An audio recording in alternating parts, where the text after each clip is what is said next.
সুপ্রিয় শিক্ষার্থীবৃন্দ, তোমরা সবাই কেমন আছো? আশা করি তোমরা সবাই আল্লাহর রহমতে ভালো আছো, নিজ বাড়িতে নিরাপদে অবস্থান করছো। আমিও ভালো আছি। আমি জানি করোনা কালে তোমরা সবাই নিরাপদে অবস্থান করছো, বাইরে বেরো না, অনলাইনে বেশি বেশি ক্লাস করছো, তাই না? শিক্ষার্থী বন্ধুরা, আজকে তোমাদের নারায়ণগঞ্জ সদর অনলাইন ক্লাসে শুভেচ্ছা ও স্বাগত। আমি সুরাইয়া সুলতানা মিলি, সানারপাড় সরকারি প্রাথমিক বিদ্যালয়, নারায়ণগঞ্জ সদর, নারায়ণগঞ্জ। চলো আমরা পাঠে চলে যাই। কিছু একটা করতে হবে। কি করতে পারি বলো তো? ও, গান করতে হবে। আচ্ছা, ঠিক আছে, তোমাদেরও কিন্তু আমার সাথে গানটি ধরতে হবে। প্রিয় শিক্ষার্থী বন্ধুরা, তবে চলো আমরা একটু গান করে নেই।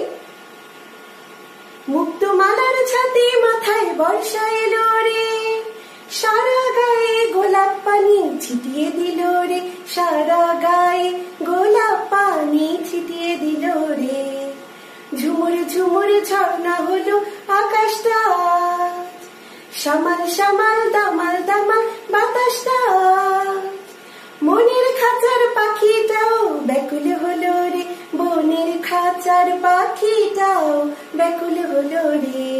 কি তোমরা সবাই আমার সাথে গান ধরেছিলে? খুব মজা করে গান গিয়েছো। ধন্যবাদ তোমাদের সবাইকে আমার সাথে থাকার জন্য। তবে চলো আজকে আমরা ক্লাসে চলে যাই।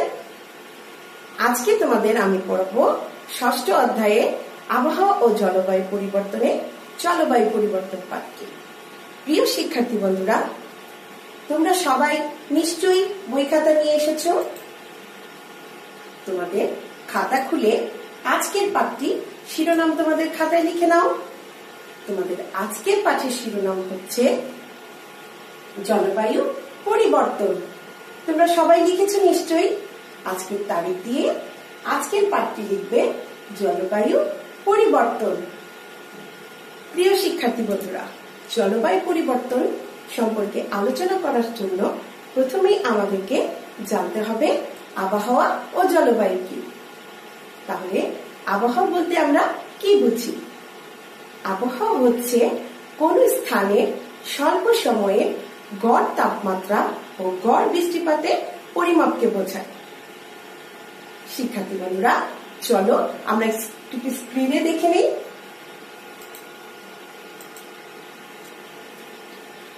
বলতে পারবে আবহাওয়া কাকে বলে? তাহলে চলো স্ক্রিনে কি দেখা যাচ্ছে? আমরা স্ক্রিনে দেখতে পাচ্ছি একটি লোক ছাতা মাথায় হেঁটে আসছে। ছাতা মাথায় কখন মানুষ চলাফেরা করে তোমরা কি জানো? ঠিক ধরেছ, যখন বৃষ্টিপাত হয় বা রোদ উঠে। তাহলে দেখি তো কি দেখা যাচ্ছে স্ক্রিনে? ঠিক বলেছ, তাপ। হ্যাঁ শিক্ষার্থী বন্ধুরা, তাপের পার্থক্যের কারণে আমরা ছাতা ব্যবহার করি। প্রিয় শিক্ষার্থী বন্ধুরা, আমরা স্ক্রিনে আরেকটি ছবি দেখতে পাচ্ছি। এই ছবিতে কি দেখা যাচ্ছে? ঝড়ো হাওয়া, এলোমেলো গাছ। দেখি তো কি দেখা যাচ্ছে? বায়ু। ঠিক বলেছ, বায়ু মানে বাতাস। প্রিয় শিক্ষার্থী বন্ধুরা, আমরা স্ক্রিনে আরেকটি ছবি দেখে নিই। ঘন কালো মেঘ, চারিদিকে কি মেঘাচ্ছন্ন আকাশ। দেখি তো কি দেখা যাচ্ছে? মেঘ। ঠিক বলেছ। আমরা আরেকটি ছবি দেখে নিব। স্ক্রিনে দেখা যাচ্ছে কি? বৃষ্টির ছবি। তোমাদের একটু আগে আমি একটি বৃষ্টির গান গিয়ে শুনিয়েছিলাম। ঝুমুর ঝুমুর ঝর্ণা হলো আকাশটা আজ। এখানে কি দেখা যাচ্ছে? বৃষ্টি। প্রিয় শিক্ষার্থী বন্ধুরা, তাহলে তোমরা কি বলতে পারবে আবহাওয়া কাকে বলে? আমি একটু আগে বলেছি স্বল্পকালীন সময়ে কি যে পরিবর্তন হয়। দেখো, এই অবস্থাগুলোর অল্প সময়ে পরিবর্তন হতে পারে। হ্যাঁ ঠিক বলেছ, হতে পারে। একটু আগে আমি তোমাদেরকে বলেছি কি আমাদের আবহাওয়ার পরিবর্তন হতে পারে। যেমন আমি তোমাদের ক্লাসটা যখন নিতে আসছিলাম তখন কি হয়েছিল? চারিদিকে অন্ধকারাচ্ছন্ন, এই বুঝি বৃষ্টি নামবে অবস্থা মনে হচ্ছে এই মাত্র মাত্র বৃষ্টি শুরু হয়ে গেল। কিন্তু আমি এখন যখন তোমাদের ক্লাসটি নিচ্ছি তখন কি হয়েছে, চারিদিকে রৌদ্রোজ্জ্বল আলোকিত উজ্জ্বল দ্বীপ, মনে হচ্ছে বৃষ্টির কোনো বালাই নেই। তাহলে চিন্তা করো, কি খুব মজা পাচ্ছ? হ্যাঁ, এই যে মজা পাচ্ছ, এই পরিবর্তনটাই হচ্ছে আবহাওয়ার পরিবর্তন। আর এই আবহাওয়ার পরিবর্তনে কিছু উপাদান আমাদের প্রকৃতিতে নির্ভর করে থাকে। এই উপাদানগুলো হচ্ছে তাপ, বায়ু, মেঘ, বৃষ্টি। প্রিয় শিক্ষার্থী বন্ধুরা, তোমরা সবাই স্ক্রিনের দিকে মনোযোগ সহকারে লক্ষ্য করো। দেখো এখানে কি দেখা যাচ্ছে, মেঘ, বৃষ্টি, রোদ, তাপমাত্রা, কুয়াশা, বায়ু প্রবাহ। বায়ু প্রবাহ মানে কি? বাতাস। এই যে মেঘ, আমি বলেছি বৃষ্টি পড়ার আগে আকাশে জমে, তারপর কি হয়ে গেল? বৃষ্টি। তারপরে কি হলো? ঝলমলে রোদ। তারপরে তাপমাত্রা, অর্থাৎ বৃষ্টি পড়লে আমরা ছাতা নেই, আবার রোদ উঠলেও আমরা ছাতা ব্যবহার করি। কুয়াশা, শীতের দিনে দেখতে পাই। বায়ু প্রবাহ মানে বাতাস। অর্থাৎ এই উপাদানগুলো কি হয়, স্বল্প সময়ে পরিবর্তিত হতে পারে। আর এই স্বল্প সময়ে উপাদানগুলো পরিবর্তিত হয়ে, দেখো আমি একটি পাত্রে এই উপাদানগুলোকে একসাথে করে ফেলেছি। হ্যাঁ বন্ধুরা, একসাথে করে ফেলেছি।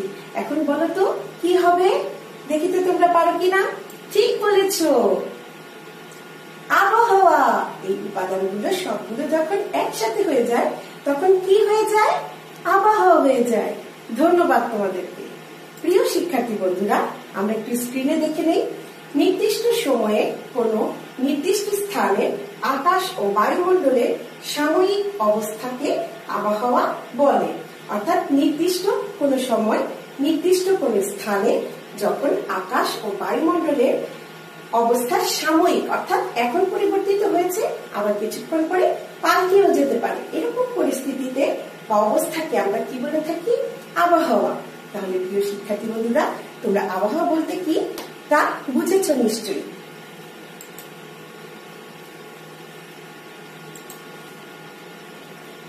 এবার আসি আমরা জলবায়ু সম্পর্কে। জলবায়ু হচ্ছে আবহাওয়ার পরিবর্তনের স্থায়ী রূপ, যা কি হয়, বছরে কোন স্থানে আবহাওয়া পরিবর্তনের ধারাই হচ্ছে জলবায়ু। অর্থাৎ তাপমাত্রার গড় অবস্থাকে জলবায়ু বলে। সেই তাপমাত্রার গড় অবস্থা 30 থেকে 40 বছর পর্যন্ত হতে পারে। এই জলবায়ু পরিবর্তনে এই তাপমাত্রার গড় অবস্থাকে আমরা কি বলতে পারি?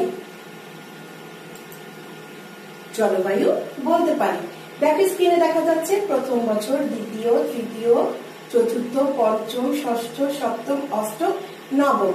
দেখো একটু আগে আমি যে উপাদানগুলোর কথা বলেছিলাম সেই উপাদানগুলোকে আমি একটি পাত্রে ধরে নিয়েছি এবং সেগুলো সব উপাদান মিলে কি হয়েছে? আবহাওয়া হয়েছে। আর এই আবহাওয়া যখন 10, 20, 30, 40 বছরের গড় পরিমাপ করা হয় তখনই কি হয় আমরা একটু দেখে নিই স্ক্রিনে। আমরা আবার এই সবগুলো উপাদানকে একটি পাত্রে ধরে ফেলবো। এবার দেখব এই উপাদানগুলো একত্রিত হয়ে কি হচ্ছে। ঠিক ধরেছ, জলবায়ু। অর্থাৎ আবহাওয়ার কি কয়েক বছরের গড় হচ্ছে জলবায়ু, যা নির্দিষ্ট এবং স্থায়ী, তা 30 থেকে 40 বছরের। আমরা স্ক্রিনে একটু দেখে নেই। জলবায়ু হলো কোনো জায়গার অনেক বছরের আবহাওয়ার একটি সামগ্রিক অবস্থা।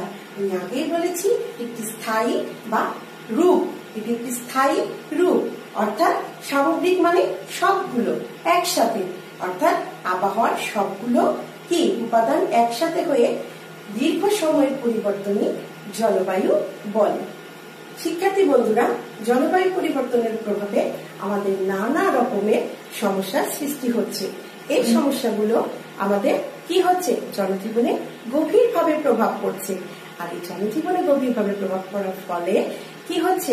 প্রাকৃতিকগত কারণ ও জলবায়ুগত কারণে আমাদের নানা রকমের দুর্যোগের মোকাবেলা করতে হচ্ছে।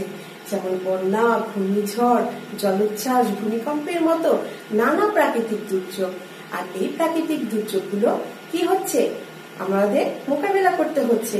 যেমন কিছুদিন আগে তোমরা সিডরের কথা তো জানোই, আইলা, মহসেন তারপরে কি সিডরের মতো এই ভয়াবহ প্রাকৃতিক দুর্যোগের আমরা মোকাবেলা করছি।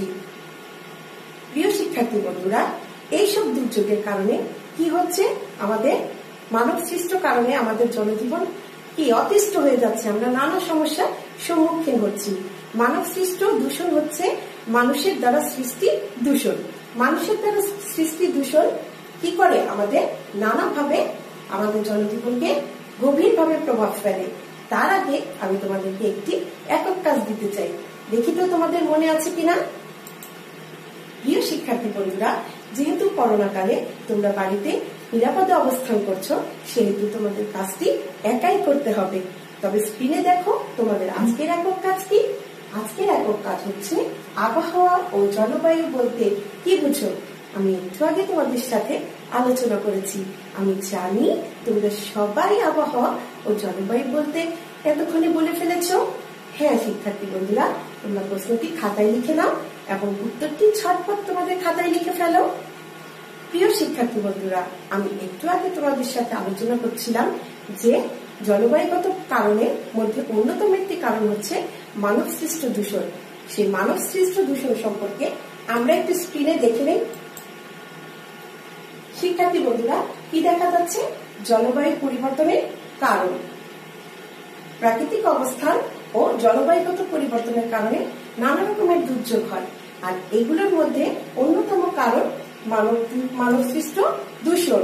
দেখো, এই দূষণের মধ্যে আমরা এখানে কি ছবি দেখতে পাচ্ছি, আমরা দেখতে পাচ্ছি শিল্প কলকারখানার কালো ধোঁয়া, তাই না শিক্ষার্থী বন্ধুরা। আমরা আরেকটি ছবি দেখে নেই।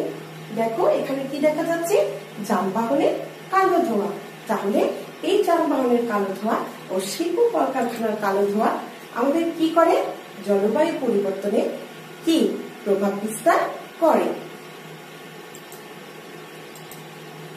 জলবায়ুগত পরিবর্তনের কারণে আরো নানা সমস্যা সৃষ্টি হচ্ছে। এই সমস্যাগুলোর মধ্যে হচ্ছে, যখন কি তাপমাত্রা বেড়ে যায় তখন বরফ গলতে শুরু করে দেয়, আবার তাপমাত্রার কারণে জলাশয় শুকিয়ে যায়। জলাশয় শুকিয়ে গেলে আমরা কি হয়, পানির স্তর নিচে নেমে যায়। এতেও আমাদের নানা রকমের সমস্যার সম্মুখীন হতে হয়। প্রিয় শিক্ষার্থী বন্ধুরা, বিশ্বের গড় তাপমাত্রা এভাবে বাড়তে থাকলে বাংলাদেশে 2050 সালের মধ্যে নানা রকমের দুর্যোগের সম্মুখীন হতে হবে। এর মধ্যে 20% জমি সমুদ্র গর্ভে বিলীন হয়ে যেতে পারে, আর এতে নানা রকমের সমস্যার সম্মুখীন হতে পারি, যেমন খাদ্য, কর্মসংস্থান, স্বাস্থ্য, আবাসন ইত্যাদি বিষয়ে আমাদের উপরে গভীরভাবে প্রভাব বিস্তার করতে পারে। আর এজন্য সরকারের নানা মন্ত্রণালয় কাজ করে যাচ্ছে, যেমন দুর্যোগ ব্যবস্থাপনা ও ত্রাণ মন্ত্রণালয়। প্রিয় শিক্ষার্থী বন্ধুরা, আমরা স্ক্রিনে একটু দেখে নিই আরেকবার। বিশ্বের তাপমাত্রা বেড়ে যাওয়ার ফলে কি হচ্ছে, দেখো বরফ গলতে শুরু করে দিয়েছে। কি কারণে? তাপমাত্রা বেড়ে যাওয়ার কারণে।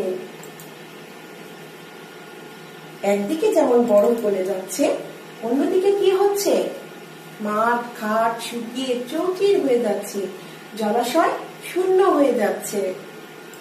কেন হচ্ছে? কারণ বিশ্বের তাপমাত্রা বৃদ্ধি পেয়েছে। প্রিয় শিক্ষার্থী বন্ধুরা, জলবায়ুগত পরিবর্তনের কারণে কি হচ্ছে, আমরা স্ক্রিনে দেখতে পাচ্ছি গাছ কেটে কি ধ্বংস করে ফেলছে, তাই না? আমরা আরেকটি ছবিতে দেখতে পাচ্ছি গাছ কেটে কেটে ফেলে রেখেছে। তাহলে জলবায়ুগত পরিবর্তনে এর প্রভাব কি পড়ে আমাদের উপরে? ঠিক ধরেছ, এর প্রভাবে বন উজাড় করে ফেলার কারণে পৃথিবীর তাপমাত্রা বেড়ে যাচ্ছে। কি হচ্ছে? তাপমাত্রা বেড়ে যাচ্ছে। তাহলে আসো আমরা আরেকটি একক কাজ করে নিই।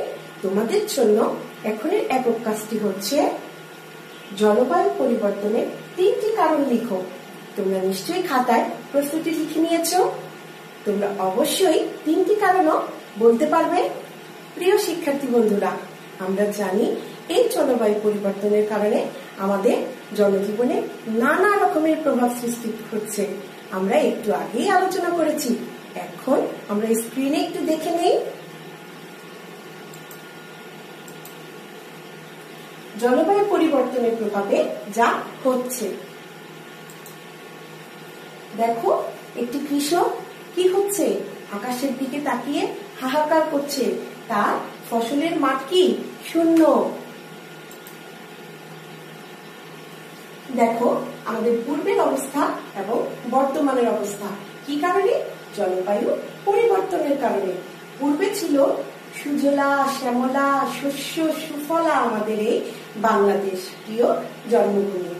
গাছপালা কি সবুজে ভরা, চারিদিকটা কি সবুজ। আর এখন গড় তাপমাত্রা বৃদ্ধি পাওয়ার কারণে ফসলের মাঠ ফেটে চৌচির, আকাশে কি কাঠফাটা রোদ, কৃষকের মুখে কি হাসি নেই। কি কারণে? গড় তাপমাত্রা বৃদ্ধি পাচ্ছে বলে। প্রিয় শিক্ষার্থী বন্ধুরা, আমরা স্ক্রিনে আরেকটি ছবি দেখে নেই। জলবায়ু পরিবর্তনের প্রভাবে যা হচ্ছে। দেখো তোমরা কি করছো? জামা কাপড় গুটিয়ে হাতে জুতা আর বুকে বই নিয়ে কোথায় যাচ্ছ? স্কুলে যাচ্ছ, তাই না? রাস্তাঘাট সব ডুবে গেছে, বাড়িঘর থেকে বের হওয়ার উপায় নেই। কখন এরকম পরিস্থিতির সৃষ্টি হয়?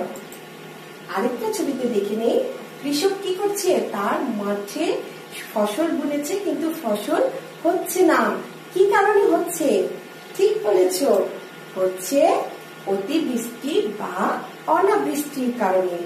অতিবৃষ্টি হচ্ছে জলবায়ুগত কারণে যে পরিমাণে বৃষ্টিপাত হওয়ার কথা তার চেয়ে কি পরিমাণে বেশি হওয়া।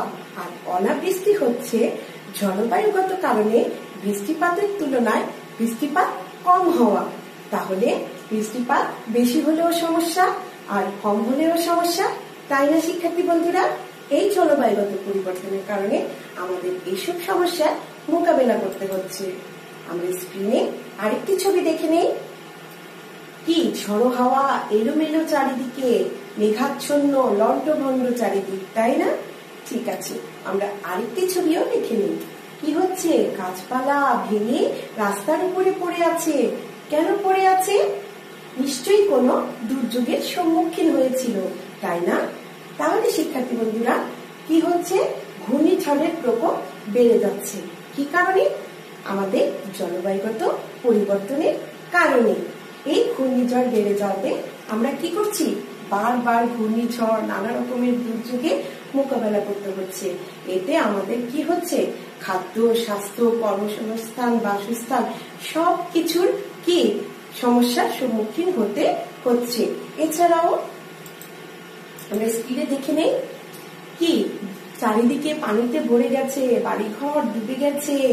দেখো ভেলা দিয়ে এখান থেকে ওখানে যাচ্ছে, কোনো রাস্তাঘাট নেই, কোনো কিনারা দেখা যাচ্ছে না।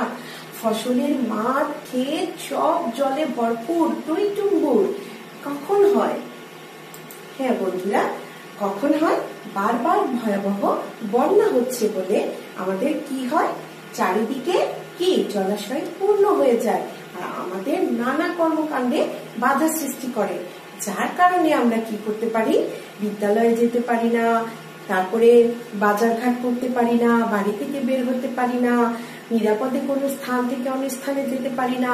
এছাড়াও এর কারণে আমাদের নানা রকমের অসুখ বিসুখের সম্মুখীন হতে হয়, নানা রকমের সমস্যার সম্মুখীন হতে হয়, যার মোকাবেলা করা আমাদের জন্য খুবই কষ্টসাধ্য। আর এগুলো হচ্ছে জলবায়ুগত পরিবর্তনের কারণে। প্রিয় শিক্ষার্থী বন্ধুরা, আমরা আরো কিছু ছবি দেখে নেব। কি তোমাদের কাছে ভালো লাগছে? হ্যাঁ প্রিয় শিক্ষার্থী বন্ধুরা, দেখো গাছপালা শুকিয়ে চৌচির, কি মাঠ ঘাট কি একদম শূন্য, কি কোথাও কোনো কি বনভূমি দেখা যাচ্ছে না। এছাড়াও আরেকটি ছবিতে দেখতে পাচ্ছি, ফসলের মাঠে কৃষকরা কি করছে? হাহাকার করছে। তাদের ফসলের মাঠ খেতে কোনো সবজি নেই, কোনো শস্য নেই। এগুলা কখন হয়? জলবায়ুগত পরিবর্তনের ফলে হয়ে থাকে। কি সমস্যা? মাটির লবণাক্ততা বেড়ে কৃষি জমি ক্ষতি হচ্ছে। মাটির লবণাক্ততা বেড়ে গেলে জমিতে কি পর্যাপ্ত পরিমাণে শস্য ফলে না, ফলে মাঠঘাট শূন্য হয়ে যায়। প্রিয় শিক্ষার্থী বন্ধুরা, জলবায়ুগত পরিবর্তনের কারণে দেখো চারিদিকে অন্ধকারাচ্ছন্ন, গাছপালা শুকিয়ে চৌচির। কি হয়েছে? চারিদিকে যেন কি হাহাকার করছে। দেখো কৃষকের বুক শূন্য করে গৃহস্থের, কৃষকের কি গবাদি পশু সব বিলীন হয়ে যাচ্ছে। কি কারণে বলো তো? তোমরা ঠিক বলেছ, গাছপালা ও বিভিন্ন প্রাণী ধ্বংস হচ্ছে জলবায়ু পরিবর্তনের কারণে। আমরা স্ক্রিনে আরেকটি ছবি দেখে নেব। একটি লোক কি কল চাপছে। কেন চাপছে? পানি উঠছে না, খুব কষ্ট হচ্ছে। আমরা আরেকটি ছবি দেখে নেই। ভূগর্ভস্থের পানি একদম নিচে নেমে গেছে। এটার প্রভাব আমাদের কি পোহাতে হয়, কারণ আমাদের পর্যাপ্ত ফসল হয় না, মাঠঘাট শূন্য হয়ে যায়। ভূগর্ভস্থ পানির স্তর নিচে নেমে যাচ্ছে। প্রিয় শিক্ষার্থী বন্ধুরা, আমরা এখন এতক্ষণ যে আলোচনা করেছি সেই আলোচনাগুলো তোমরা অবশ্যই মনোযোগ দিয়ে শুনেছ। এখন তোমাদের পাঠ্য বইটি বের করবে, বাংলাদেশ ও বিশ্ব পরিচয় পাঠ্য বইটি বের করে তোমরা 48 পৃষ্ঠা খুলে নিবে এবং মনোযোগ সহকারে পড়বে। দেখো এখানে স্ক্রিনে কি দেখা যাচ্ছে? আবহাওয়া ও জলবায়ু, জলবায়ু পরিবর্তনের কারণ, বাংলাদেশে জলবায়ু পরিবর্তনের প্রভাব, গড় তাপমাত্রা বৃদ্ধি পাচ্ছে, অতিবৃষ্টি বা অনাবৃষ্টি হচ্ছে, ঘূর্ণিঝড়ের সংখ্যা বেড়ে যাচ্ছে, বারবার ভয়াবহ বন্যা হচ্ছে, মাটির লবণাক্ততা বেড়ে যাচ্ছে, গাছপালা ও প্রাণী ধ্বংস হয়ে যাচ্ছে, ভূগর্ভস্থ পানির স্তর নিচে নেমে যাচ্ছে। তোমরা অবশ্যই আঙুল দিয়ে প্রত্যেকটি লাইন মিলিয়ে পড়ে নেবে এবং তোমাদের যদি বুঝতে কোনো অসুবিধা হয়ে থাকে তাহলে তোমরা কি করবে? অবশ্যই কমেন্ট বক্সে তোমাদের সমস্যাটি লিখে দিবে এবং যদি তোমাদের ক্লাসটি বুঝতে সমস্যা হয় তাহলে পজ দিয়ে টেনে টেনে আবার ভালো করে দেখে নিবে। প্রিয় শিক্ষার্থী বন্ধুরা, চলো তবে আমরা একটু সঠিক উত্তর বোর্ডে দেখে নিই। আবহাওয়ার গড় অবস্থাকে কি বলে? আমি জানি তোমরা সবাই উত্তরটি সঠিকভাবে দিতে পারবে। ঘূর্ণিঝড়, বন্যা, ঝড়োচ্ছ্বাস, জলবায়ু। তাহলে দেখো কি হচ্ছে উত্তরটি। তোমরা ঠিক বলেছ, জলবায়ু। আবহাওয়ার গড় অবস্থাকে কি বলে? জলবায়ু বলে। Very good. আমরা স্ক্রিনে আরেকটি প্রশ্ন দেখে নিই। বাংলাদেশের 20% এলাকা কত সাল নাগাদ তলিয়ে যেতে পারে? আমি জানি তোমরা এই প্রশ্নের উত্তরটিও সঠিক দিতে পারবে। 2030, 2040, 2050, 2060। প্রিয় শিক্ষার্থী বন্ধুরা, তোমরা এতক্ষণে উত্তর বলে ফেলেছো নিশ্চয়ই। তাহলে চলো স্ক্রিনে দেখে নেই। হ্যাঁ, তোমাদের উত্তর এবারও সঠিক হয়েছে। 2050 সাল নাগাদ তোমাদের কি বাংলাদেশের 20% জমি তলিয়ে যেতে পারে। প্রিয় শিক্ষার্থী বন্ধুরা, তাহলে আমি তোমাদেরকে এখন একটি বাড়ির কাজ দিয়ে দেই। আমি আশা করি তোমরা সবাই তোমাদের বাড়ির কাজটি তোমাদের খাতায় তুলে নিবে। আজকের তারিখ দিয়ে তোমাদের বাড়ির কাজটি হচ্ছে আবহাওয়া ও জলবায়ু কাকে বলে? আবহাওয়া জলবায়ু পরিবর্তনের কারণ ব্যাখ্যা করো। জলবায়ু পরিবর্তনের ফলে সৃষ্ট দুর্যোগ সম্পর্কে 5টি বাক্য লিখো। তোমরা এই প্রশ্নের উত্তরগুলো লিখে নিবে এবং যখন তোমাদের বিদ্যালয় খুলবে তোমাদের শিক্ষককে অবশ্যই বাড়ির কাজটি দেখাবে। আমি জানি তোমরা সকলেই মনোযোগ সহকারে আজকের ক্লাসটি দেখেছো এবং বুঝতে চেষ্টা করেছো। তাহলে তোমরা সকলেই বাড়ির কাজটি তুলে নিয়েছো আশা করছি। প্রিয় শিক্ষার্থী বন্ধুরা, তোমাদের সাথে ক্লাসটি করে আমার খুব ভালো লেগেছে। আমি জানি তোমরাও খুব মনোযোগ সহকারে ক্লাসটি করেছো। তোমরা তো সবাই লক্ষ্মী। তোমরা বাড়িতে অনলাইনে বেশি বেশি ক্লাস করবে এবং তোমাদের দেওয়া পড়াগুলো অর্থাৎ বাড়ির কাজগুলো অবশ্যই খাতায় তুলে নিয়ে মুখস্থ করে নেবে এবং লিখে রাখবে। যখন তোমার শিক্ষক তোমাদের সাথে দেখা হবে বিদ্যালয় খুললে, তোমরা তোমাদের শিক্ষককে বাড়ির কাজটি দেখিয়ে দিবে। তোমাদের সাথে ক্লাস করে আজকে আমি অনেক খুশি। তোমাদের সকলের সুস্বাস্থ্য ও মঙ্গল কামনা করে আজ আমি বিদায় নিচ্ছি। আজ আর নয়। প্রিয় শিক্ষার্থী বন্ধুরা, তোমরা সবাই নিরাপদে এবং সুস্থ থাকো। তোমাদের সকলের সুস্বাস্থ্য কামনা করে আমি আজকে এখানেই বিদায় নিচ্ছি। আল্লাহ হাফেজ।